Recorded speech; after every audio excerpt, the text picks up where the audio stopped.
भारत में सिर्फ 7 दिनों के लिए ऑयल बचा हुआ है साथियों। ये बात मैं इसलिए बोल रहा हूं क्योंकि प्रधानमंत्री मोदी जी ने खुद सदन में आंकड़ा पेश किया है। प्रधानमंत्री मोदी जी क्या बोले थे परसों कि भारत में 53 लाख मैट्रिक टन तेल है और उसका मोटा मोटी आप गणित निकालिएगा तो 38 से 39 लाख मिलियन बैरल तेल के आसपास होगा। और भारत में प्रतिदिन कितना खर्च है? 5 मिलियन बैरल तेल का खर्च है प्रतिदिन। तो मोटा मोटी 7 दिन से 8 दिन चलेगा। हालांकि मीडिया में यह खबर चल रहा है कि 10 दिन तक भारत के पास तेल का स्टोर है। 10 दिन, हम भी मान लीजिए 10 दिन। मैं इस संकट के घड़ी में अपने देश के साथ खड़ा हूं।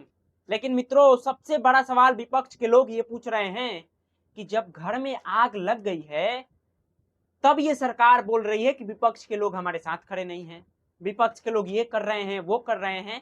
आज संसद में देखिए, मल्लिकार्जुन खड़गे जी, तमाम विपक्ष के नेता ये नारे लगा रहे हैं कि नरेंद्र गायब, सरेंडर भी गायब। इस तरह के विपक्ष के लोग नारे लगा रहे हैं। लेकिन सबसे बड़ा सवाल है कि लगभग ये युद्ध महीनों दिनों से चल रहा है। महीनों दिन मान लीजिए, कुछ दिन उसमें कम होगा। लेकिन हमारा रिश्ता ईरान से तब खराब हुआ जब प्रधानमंत्री मोदी जी खामनेई की हत्या पे चुप। ईरान के जहाज को अमेरिका की पनडुब्बी ने मार दिया, जबकि हमारा वो मेहमान था ईरान, और हमारा ये फर्ज बनता है कि हम अपने मेहमान को सही सलामत उसके देश तक पहुंचाए। यहां भी भारत चुप। और सबसे ज्यादा दुख की बात यह है कि प्रधानमंत्री मोदी जी का जो इलाका है, कह लीजिए गुजरात उनका घर है, जहां से वो मुख्यमंत्री रहे हैं, वहां पे इस वक्त तेल का हाहाकार मचा हुआ है। लंबे लंबे लाइनें लग रही है। देखिए, आरजेडी की प्रवक्ता है कंचना यादव, वीडियो शेयर करके लिख रही हैं कि नॉन बायोलॉजिकल महामानव ही पेट्रोल के लिए इतनी लंबी लाइन लगवा सकते हैं। देख सकते हैं, ये गुजरात के सूरत का ये वीडियो है। देखिए कितना लंबा लंबा कतार। दूसरा, कांग्रेस की प्रवक्ता है सुप्रिया श्रीनेत, उन्होंने वीडियो शेयर करके लिखा है, पढ़िए, लोग कुकर, बर्तन, दूध के कैन, पानी के टैंकर, बाल्टी लेकर गुजरात में डीजल और पेट्रोल भरवा कर ले जा रहे हैं, स्टॉक कर रहे हैं। अरविंद केजरीवाल भी गुजरात दौरे पर गए हुए हैं और अरविंद केजरीवाल ने जो बात बोला है ना मित्रों, वो देश के तमाम लोगों को सुनना चाहिए कि हमारा जब रिश्ता ईरान से अच्छा था तो क्या जरूरत थी ईरान को आंख दिखाने की, तू मैं करने की। ये बात आज विपक्ष के तमाम लोग बोल रहे हैं कि ये संकट आई नहीं है, इस संकट को लाया गया है। देखिए, स्टेट ऑफ हार्मुज का एक वीडियो वायरल हो रहा है। बताया ये जा रहा है कि इसी में से लगभग भारत के 20 जहाज फंसे हुए हैं। देख लीजिए, एक यात्री जो विमान से जा रहा था वो शायद इस वीडियो को बना लिया है, रिकॉर्ड कर लिया है। लेकिन आप कल्पना कीजिए, ईरान अपने मित्र देशों के लिए स्टेट ऑफ हार्मुज से क्रॉस करवा रहा है, यानी रास्ता खुला है। वो रास्ता कल भी मैंने आपको बताया था कि चीन के लिए वो रास्ता खुला है, अमेरिका के लिए बंद है, पाकिस्तान के लिए खुला है, जापान के लिए खुला है, और वो रास्ता भारत के लिए बंद है, अमेरिका के लिए बंद है, इजराइल के लिए बंद है। और क्यों बंद है आप सभी को तो पता ही है। मित्रों, मुझे उतना जानकारी नहीं है कि क्या हो रहा है क्या नहीं हो रहा है, बस इतना मुझे जानकारी है और देश के तमाम लोगों का ये सवाल है कि खामनेई की जब हत्या हुई तब प्रधानमंत्री मोदी जी कुछ नहीं बोले तो ठीक है, लेकिन जब अमेरिका की पनडुब्बी मार देती है ईरान के नाविक को, नेवी के जवान को, तब भारत सरकार खामोश क्यों? मैं चाहूंगा कि अरविंद केजरीवाल गुजरात दौरे पर गए हुए हैं और उन्होंने किस तरह से प्रधानमंत्री मोदी जी के बारे में जो खुलासा किया वो आप सुनिए।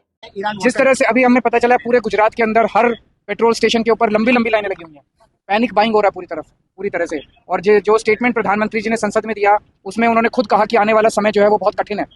ये केंद्र सरकार की और मोदी सरकार की जो नीतियां हैं, विदेश नीति है खासकर, उसकी वजह से आज पूरा देश ये भुगत रहा है।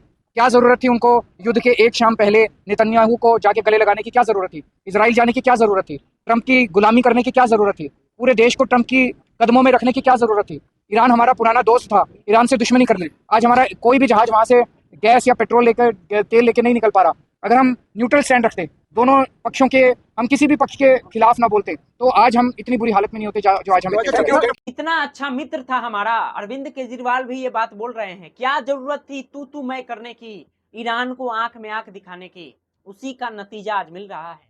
हम विश्व गुरु की बात करते हैं कि भारत विश्व गुरु बन गया है, भारत की इकोनॉमी 4 ट्रिलियन पार हो चुकी है, जापान को हम लोगों ने पछाड़ दिया है, जर्मनी को आने वाले दिनों में पछाड़ देंगे।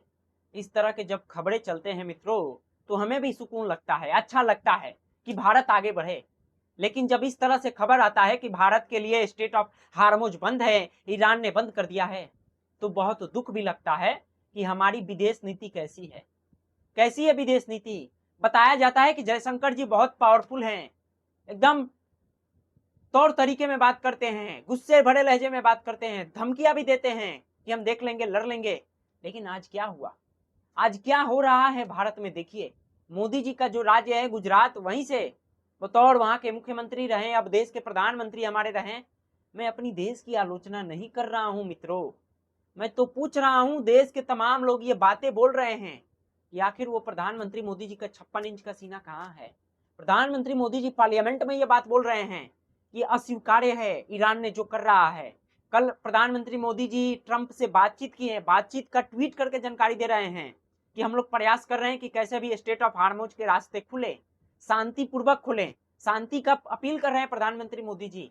लेकिन आज विपक्ष के लोग ये बात बोल रहे हैं कि जब घर में आग लग गई है, घर तक आग पहुंच गई है, तब प्रधानमंत्री मोदी जी ये बात बोल रहे हैं कि विपक्ष के लोग साथ नहीं दे रहे हैं, या तमाम बड़े बड़े नेता।